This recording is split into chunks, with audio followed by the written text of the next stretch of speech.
जंग ओहद सिर्फ तलवारों से नहीं लड़ी गई थी, उस दिन दुश्मन ने आवाज़ों, गीतों और जज्बातों से भी हमला किया था।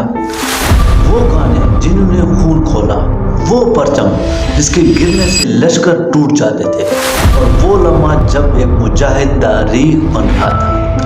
आज की किस्त में हम जानते हैं जंग ओहद के वो अहवाल जो आम किताबों में नहीं मिलते। ये है जंग ओहद एपिसोड नंबर 5। अबू सुफियान अपनी फौज को मुसलमानों के बिलमुकाबिल ले गया। उसने घोड़सवारों को मुसलमानों के पहलू पर हमला करने के लिए भेजा। एक पहलू पर खालिद और दूसरे पर उकरमा। दोनों के हाथ 100 घोड़सवार थे। तमाम घोड़सवारों का कमांडर उमर बिन अल-आस था। पियादों के आगे अबू सुफियान 100 तीर अंदाज रखे। कुरैश का परचम तलहा बिन अबू तलहा ने उठा रखा था। उस जमाने की जंगों में परचम को दिल जैसी अहमियत है। परचम के गिरने से फौज का हौसला टूट जाता और बदतर मच जाती थी। कुरैश ने जंग की इब्तिदा उस तरह की कि उनकी सफ़ों से एक शख्स अबू आमिर फासिक आगे होकर मुजाहिदीन के करीब चला गया। उसके पीछे कुरैश के गुलामों की कुछ तादाद भी थी। अबू आमिर मदीना का रहने वाला था। वो कबीला औस का सरदार था। जब रसूल करीम सल्लल्लाहु अलैहि वसल्लम मक्का से हिजरत करके मदीना गए तो अबू आमिर ने कसम खाई थी कि वो आप सल्लल्लाहु अलैहि वसल्लम को और तमाम मुसलमानों को मदीना से निकाल कर दम लेगा। उस पर एक बड़ी ही मुसीबत यहूदियों के माल और दौलत का तलस्सुम तारी था। यहूदियों की इस्लाम दुश्मन कार्रवाइयाँ ज़मीन बोझ होती थी। बज़ाहिर उन्होंने मुसलमानों के साथ दोस्ती और फरमाबरदारी का मुआहदा कर रखा। अबू आमिर उन्हीं के हाथ में कठपुतली बना हुआ था, लेकिन उन यहूदियों ने उसे कुरैश का दोस्त बना रखा था। अब मुजाहिदीन कुरैश के खिलाफ लड़ने के लिए मदीना से निकले तो अबू आमिर कुरैश के पास चला गया। उसके कबीले और उसके बहुत से आदमी रसूल करीम सल्लल्लाहु अलैहि वसल्लम के दस्ते मुबारक पर इस्लाम कबूल कर चुके थे और वो कुरैश के मुकाबले में सफ़े आरा थे। अबू आमिर आगे चला गया और मुजाहिदीन से बुलंद आवाज़ से मुखातिब हुआ।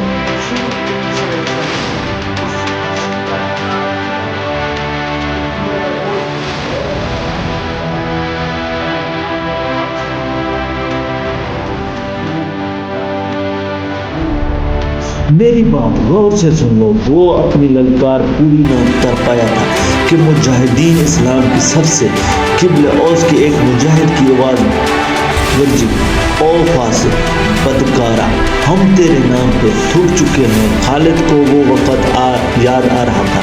मुजाहिदीन इस्लाम की सबसे अबू आमिर और उसके साथ गए हुए गुलामों पर पत्थरों की बौछार शुरू लगते हैं कि पत्थर बरसाने वाला कबीला औस के मुजाहिदीन। अबू आमिर और गुलाम जो मुजाहिदीन के पत्थरों की जद में थे, एक एक दो दो पत्थर खाकर पीछे भाग गए। यहूदी मदीना में बैठे लड़ाई की खबरों का इंतजार कर रहे थे। जिस यहूदन के तलस्सुम में अबू आमिर गिरफ्तार था, वो अपनी कामयाबी खबर सुनने के लिए बेताब थी। उसे अभी मालूम नहीं था कि इसके हसन और जवानी के तलस्सुम को मुसलमानों ने संसार कर दिया। अबू आमिर फासिक के उस वाक़े से पहले वो औरतें जो कुरैश लश्कर के साथ गई थी, लश्कर के दरमियान खड़ी होकर सुरीली आवाज़ों में ऐसे गीत गा रही थी जिनमें बदर में मारे जाने वाले कुरैश का जिक्र ऐसे अल्फाज में, ऐसी तर्ज में किया गया था कि सुनने वालों का खून खौलता और रोंगटे खड़े हो जाते थे। उन औरतों में से एक दो ने जोशीली तकरीर की सूरत में भी कुरैश के खून को गरमाया था। औरतों के पीछे चले जाने का हुक्म मिला तो अबू सुफियान की बीवी हिंद ने एक घोड़े पर सवार होकर एक गीत गाना शुरू कर दिया।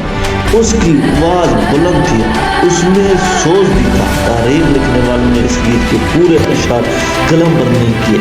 उन्होंने लिखा है कि ये गीत फाश था जिसमें मर्द औरत के दर्द करदा तल्क़ात का जिक्र था। अशार जो तारीख में आए हैं वो इस तरह है। उनमें जिस अब्दुल अलदार का नाम आता है, ये बनु अब्दुल अलदार है। बनु अमिया इसकी एक शाख थी। बनु अब्दुल अलदार कुरैश का बहुत ऊंचा खानदान था। अब्दुल अलदार के सपूतों हमारे घरानों के पास हमरात की बेटियां हैं, हम तकियों के दरमियान हरकत करते हैं। उस हरकत में लुत्फ और लज्जत होती है। तुम दुश्मन पर चढ़ दौड़े तो हम तुम्हें अपने सीनों से लगा लेगी, तुम भाग आए तो हम तुम्हारे करीब नहीं आएंगे। उसके बाद आमिर फासिक पर मुजाहिदीन इस्लाम की तरफ से संगबारी हुई और उसके फौरन बाद कुरैश ने मुजाहिदीन पर तीर फेंकने शुरू कर दिए। मुजाहिदीन ने उसके जवाब में तीर बरसाए। खालिद अपने पहलू वाले मुसलमानों के पहलू पर हमला करने के लिए अपने 100 सवारों के साथ तेजी से बढ़ा। उसे मालूम नहीं था कि बुलंदी पर तीर अंदाज छुपे बैठे हैं। उसके सवार बेधड़क चले आ रहे थे। रास्ता जरा तंग था, सवारों को आगे पीछे होना पड़ा। खालिद सोच समझ कर अपने सवार दस्ते को उस पहलू पर लाया था। अपने बाप की तरबियत के मुताबिक उसे बड़ी खुद इत्मादी से तवक्को थी कि वो हल्ला बोल कर मुसलमानों को इस पोजीशन में ले आएगा कि वो पसपा हो जाएंगे और अगर जमकर न लड़े तो कुरैश के घोड़ों तले कुचले जाएंगे। मगर मुसलमानों के पहलू से उसके सवार अभी दूर ही थे कि ऊपर से तीर अंदाजों ने उसके अगले सवारी को न आगे जाने के काबिल छोड़ा, न वो पीछे हटने के काबिल रहे। एक एक सवार कई कई तीर खाकर गिरा और जिन घोड़ों को तीर लगे उन्होंने खालिद के सवार दस्ते के लिए क़यामत बिया कर दी। पीछे वाले सवारों ने घोड़े मोड़े और पसपा हो गए। उधर ही कुरैश की औरतों ने दफ और ढोलक की थाप पर हुई गीत गाना शुरू कर दिया जो हिंद ने अकेले गया था। अब्दुल अलदार के सुकूतो, हम रात की बेटियां हैं, हम तुम तकियों के दरमियान कि अरबी जंगजूओं की उस वक़्त रवाज के मुताबिक एक जंगजू के लड़ने का मरला आया। सबसे पहले कुरैश के परचम बरदार तलहा बिन अबू तलहा ने आगे जाकर मुजाहिदीन इस्लाम को ललकारा कि उसके मुकाबले के लिए किसी को आगे भेजो। मेरे दीन के दुश्मन हजरत अली रज़ी अल्लाह तआला अन्हु ने तनद हवा के झोंके की तरह आगे आकर कहा, मैं आता हूँ तेरे मुकाबले के लिए। तलहा अपने कबीले का परचम थामे तलवार लहराते हुए भरा हुआ आया, मगर उसका वार हुआ को चीरता हुआ गुजर गया। वो अभी संभल ही रहा था कि हजरत अली रज़ी अल्लाह तआला अन्हु की तलवार ने उसे ऐसा गहरा जख्म लगाया कि पहले उसका परचम गिरा फिर खुद गिरा। कुरैश का एक आदमी दौड़ आया और परचम उठाकर पीछे चला गया। अली रज़ी अल्लाह तआला उसे भी गिरा सकती थे, मगर इनफरादी मुकाबलों में यह रवाना था। तलहा को उठाकर पीछे ले आए। उसके खानदान का एक और आदमी आगे बढ़ा। मैं इंतकाम लेने का पाबंद हूँ, वो ललकार कर आगे गया। अली अमीरी तलवार के काट देखें। हजरत अली रज़ी अल्लाह तआला खामोशी से उसके मुकाबले पर आ गए। दोनों ने एक दूसरे की आंखों में आंखें डाले, एक चक्कर काटा, फिर उनकी तलवारों और ढालें टकराई और उसके बाद सबने देखा कि हजरत अली रज़ी अल्लाह तआला की तलवार से खून टपक रहा है और उनका मद्दे मुकाबिल जमीन पर पड़ा तड़प रहा था। फिर कुरैश के मुतअद्दिद आदमी बारी बारी ललकारते हुए आगे बढ़े। मुजाहिदीन के मुकाबले में मरते गए कुरैश का सलार आला अबू सुफियान अपने आदमियों को गिरता देखकर गुस्से से बेकाबू हो गया। जंगी दस्तूर के मुताबिक उसे इनफरादी मुकाबले के लिए नहीं उतरना चाहिए था क्योंकि वो सलार था। उसके मारे जाने से उसकी फौज में अबतरी फैल सकती थी, लेकिन वो अपने आप पर काबू न रख सका। वो घोड़े पर सवार था। उसने घोड़े को एड़ी लगाई और ललकारता हुआ आगे चला गया। उसकी बीवी हिंद ने उसे जाते देखा तो अपने ऊंट पर सवार होकर आगे चली गई और बड़ी बुलंद आवाज से वही गीत गाने लगी जिसके आशार ये भी थे कि तमाम भागे आए तो हम तुम्हें अपने करीब नहीं आने देंगे। अबू सुफियान घोड़े पर सवार था, लेकिन उसके मुकाबले के लिए जो मुसलमान आ गया वो पियादा था। तारीख उसे हंज़ला बिन अबू आमिर के नाम से याद करती है। अबू सुफियान के हाथ में लंबी पर्ची थी। किसी को भी तवक्को नहीं थी कि तलवार वाला पियादा पर्ची वाले घोड़सवार से ज़्यादा बच जाएगा। अबू सुफियान का घोड़ा हंज़ला रज़ी अल्लाह अन्हु पर स्ट्रीट दौड़ आया। अबू सुफियान ने पर्ची तोड़कर फिर ताक कर मारी, लेकिन हंज़ला रज़ी अल्लाह अन्हु बड़ी फुर्ती से एक तरफ हो गए। इस तरह 3 मरतबा हुआ। तीसरी मर्तबा अबू सुफियान का घोड़ा निकल गया तो हंजाला रजी अल्लाह अन्हु उसके पीछे दौड़ पड़े। घोड़ा रुककर पीछे को मुड़ा तो हंजाला रजी अल्लाह अन्हु उस तारीख तक पहुंच चुके थे। अबू सुफियान उसे देख न सका। हंजाला रजी अल्लाह अन्हु ने घोड़े की अगली टांगों पर ऐसा जोरदार वार किया कि घोड़ा गिर पड़ा। अबू सुफियान दूसरी तरफ गिरा।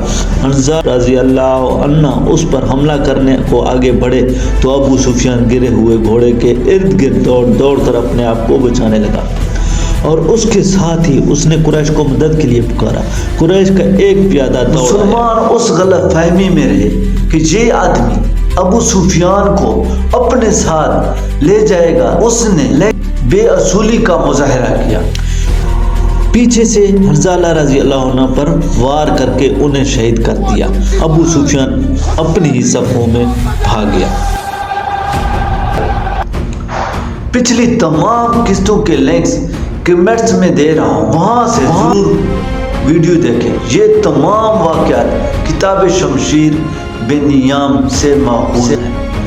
यकीन करें ये तारीख आप तक पहुँचाने में मुझे बहुत वक़्त और मेहनत लगती है, मगर उसे आगे पहुँचाने में आपका सिर्फ एक लम्हा लगता है। मैं ये नहीं कहता कि मेरी खातिर वीडियो को शेयर करें, मैं सिर्फ ये चाहता हूँ कि आज की नस्ल नाच गाने के अलावा ये भी देखें कि हम क्या थे और क्या हो गए हैं। अगर हम चाहते हैं कि तारीख जिंदा रहे तो इस वीडियो को शेयर करें, मुझे फॉलो करें और मेरा साथ दें। मैं वादा करता हूँ कि तारीख आप तक पहुँचाने की हर मुमकिन कोशिश करता रहूँगा। आपकी मोहब्बत और सपोर्ट का दिल से मशकूर हूँ। शुक्रिया जी।